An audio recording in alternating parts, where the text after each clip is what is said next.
concepts for what this could be. There's talk of a boutique hotel. There are only about 30 rooms, so if it goes to be a boutique hotel, it is critical that the food service operation carry the financial burden of the entire thing. There's also discussion of maybe have the food service and put a museum in some places. That's under discussion. There's also been talk about doing it as an incubator for startup retail. The idea they could start in one of the rooms here on the east wing, and then as soon as they outgrow that, move into a retail space along Main Street.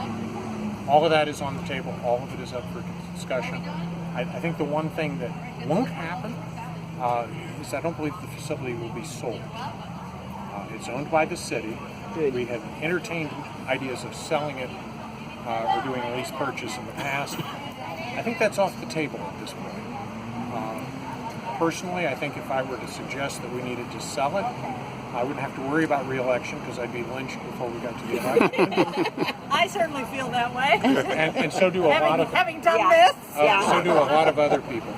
This is a part of our community, and we simply cannot afford it to go into private hands and then go into decline where we can't control its future.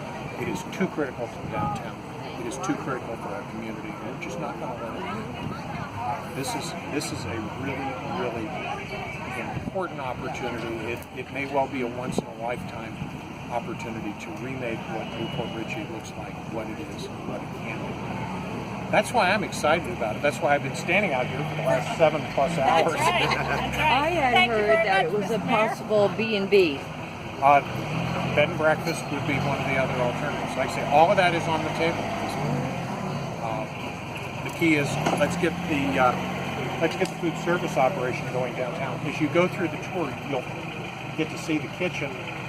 That kitchen is in amazingly complete shape. It would not take much to get a commercial kitchen operating in that room. It's that close. And I'm not going to steal our guide's thunder by telling you all the other stuff they're planning, but she will. What about when it was a sanitarium? Pardon? Was it a sanitarium and people... It was a mental health facility. Yeah, right. Part of what happened in Newport Richey, they did not keep the people inside, which you couldn't. So we had mentally ill people that were walking all over downtown Newport Richey.